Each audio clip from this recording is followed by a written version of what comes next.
My ex-husband's life was ruined, and I was the one who started it. Part 2. As soon as I entered the company, I was followed by a scumbag, who stalked me relentlessly and thoughtfully pursued me for several months before I nodded to be with him. I thought our union was a blissful match made in heaven, but we had only been issued a marriage certificate for 5 months, and we were having a lot of trouble.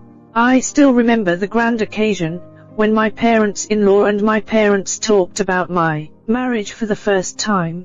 At that time, even my parents, who were used to seeing big scenes, were stunned. They didn't know how to say a word, so they could only watch my mother-in-law talking.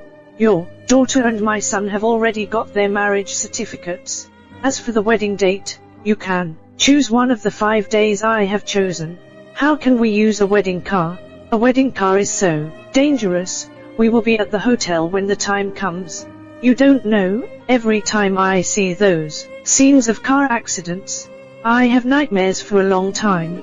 At that time, these words were like an invisible stirrer stirring in my internal organs. I could only suppress my anger, and relieve the pain of scratching my heart and lungs by inhaling continuously.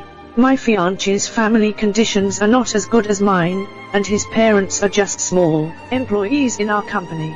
Many colleagues would joke that I got married to help him out of poverty. But I thought in my heart that drinking water can also make me feel full, not to mention that he has always been very kind to me, well-behaved, and obedient. I didn't expect at the time that such a person who was obedient to me was actually a mammy's boy.